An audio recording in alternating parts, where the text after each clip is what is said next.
Redmi K সিরিজের নতুন ধামাকা কিন্তু মার্কেটে চলে আসছে রেডমি কে80। সো এই ফোনটি ইউজ করে আমরা কি কি ভালো দিক পেয়েছি, কি কি খারাপ দিক পেয়েছি বিস্তারিত জানবো আজকের ভিডিওতে।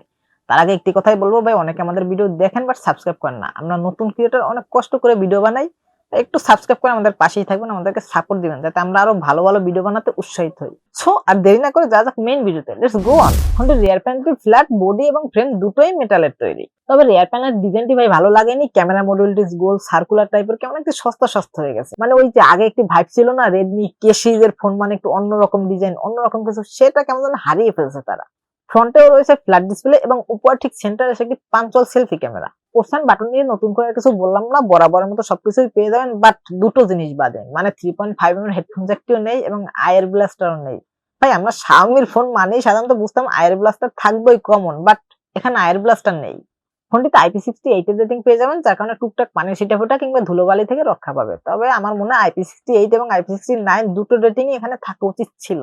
ডিসপ্লে সেকশন রয়েছে 6.67 ইঞ্চের একটি OLED অ্যামোলেড প্যানেলের ডিসপ্লে, সাথে রয়েছে 120Hz রিফ্রেশ রেট এবং HDR10+ এর সাপোর্ট, এবং এই ডিসপ্লেটি কিন্তু 68 billion colour supported display. So colour কোনো ঘাটতি মিলবে না, কালার ঠিকঠাকই পাবেন। এবং পিক ব্রাইটনেস হিসেবে রয়েছে 3200 নিটস পিক ব্রাইটনেস। সো ইনডোরে ভালো ব্রাইটনেস পাবেনই, আউটডোরে ডিরেক্ট সানলাইটেও ব্রাইটনেসের কোনো ঘাটতি মিলবে না। এবং এই ডিসপ্লেটিকে প্রোটেকশনের জন্য ব্যবহার করা হয়েছে কিন্তু Corning Gorilla Glass 7 eye protection. So ডিসপ্লেটি মোটামুটি শক্তপোক্তই হবে, তাই বলে আবার হাত থেকে ফেলে দিয়েন না। এবং চিন বেজেল নিয়ে কথা বলতে গেলে ভাই, চিন বেজেল একদমই ন্যারো, দেখতে সুন্দরই লাগছে, এবং পাঞ্চল কালারটিও কিন্তু বেশ ছোটখাটো, দেখতে আরো প্রিমিয়াম লাগছে।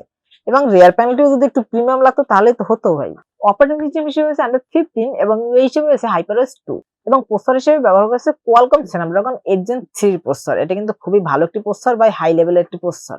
এবং এই ফোনটি কিন্তু অনেকগুলো ভেরিয়েন্টই পেয়ে যাবেন, যেমন র্যাম পেয়ে যাবেন 12 GB এবং 16 GB, এবং স্টোরেজ পেয়ে যাবেন 256 GB, 512 GB এবং সর্বোচ্চ 1 TB পর্যন্ত। সবগুলো ভেরিয়েন্টেরই স্টোরেজ টাইপ হিসেবে পেয়ে যাবেন UFS 4.0। এবং ভাই দাম নিয়ে কথা বলতে গেলে এই ফোনটির মানে 12256 GB ভেরিয়েন্টের দাম রাখা হয়েছে 49,000 টাকা। তবে গেমিং নিয়ে কথা বলতে গেলে ভাই, গেমিং স্মুথলি প্লে করতে পারবেন, কোনো প্রকার কোনো ল্যাগিং ইস্যু মিলবে না। যে কোনো হাই গ্রাফিক্সের গেম একদম স্মুথলি প্লে করতে পারবেন, বাট লং টাইম ইউজ করলে, মানে লং টাইম গেম প্লে করলে দেখবেন মাঝে মধ্যে একটু হিটের দেখা মিলে, আবার খুব দ্রুতই কিন্তু ঠান্ডা করে ফেলে। রিয়ার প্যানেল হচ্ছে ডুয়াল ক্যামেরা সেটআপ, যার মেইন শুটটি পেয়ে যাবেন 15 মেগাপিক্সেল শুটার, এবং সাথে আরেকটি পেয়ে যাবেন 8 megapixel ultra shooter, but telephoto lens নেই। এবং ফ্রন্টে রয়েছে 20 মেগাপিক্সেল একটি সেলফি ক্যামেরা, এবং এই ফোনটি রিয়ার ক্যামেরা মানে মেইন ক্যামেরা দিয়ে সর্বোচ্চ ভিডিও রেকর্ড করতে পারবেন 8K 30 fps A. But 8K 30 fps আপনি যদি ভিডিও রেকর্ড করেন, হ্যাঁ কোয়ালিটি ভালো পাবেন, রেজুলেশনও ভালো পাবেন, বাট শেখি ভাবটা একটু থেকে যায়। বাট এই ক্ষেত্রে যদি আপনারা আবার 4K 60 fps এ ভিডিও করেন, সেক্ষেত্রে কিন্তু শেখি ভাবটা আবার আসে না। এবং এসডি স্পিকার রয়েছে, যার কারণে সাউন্ড কোয়ালিটি কিন্তু খুবই সুন্দর পাবেন। ভলিউম বলেন, সাউন্ডের বেস বলেন এবং ক্রিসপিনেস বলেন, সবকিছুই পারফেক্ট পাবেন। সো যারা বেশি গান শুনেন বা মুভি টুভি দেখেন, তাদের কাছে সাউন্ডটা ভালোই লাগবে। এবং সিকিউরিটির জন্য ব্যবহার করেছে ইন ডিসপ্লে ফিঙ্গারপ্রিন্ট সেন্সর, যেটা খুবই ফাস্ট এন্ড অ্যাকুরেট, মানে টাচ করার সাথে সাথে কিন্তু আনলক করে ফেলছিল। বাট ফিঙ্গারপ্রিন্ট সেন্সর পজিশনটাও ঠিকঠাক আছে, ওই যে আইকিউর যে ফিঙ্গারপ্রিন্ট সেন্সর পজিশনের মতো কিন্তু না। আইকিউর ফিঙ্গারপ্রিন্ট সেন্সর পজিশনটা দেখা যায় একটু বেশি উপরে থাকে, বাট এটার পজিশনটা ঠিকঠাকই আছে।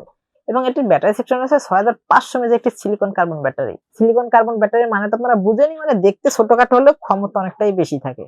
এবং এই ব্যাটারিকে চার্জ করার জন্য পেয়ে যাবেন 920 একটি ফাস্ট চার্জার। তবে এই ব্যাটারিটিকে ফুল চার্জ করে যদি আপনারা নরমাল ইউজ করেন, সেক্ষেত্রে 1.5 থেকে 2 দিনের মতো অনায়াসে পেয়ে যাবেন। এবং যদি হেভি ইউজ করেন, মানে একটানা গেম প্লে করেন অথবা একটানা মুভি দেখেন, সেক্ষেত্রে আপনারা 9.5 থেকে 10 ঘন্টার মতো অনায়াসে পেয়ে যাবেন।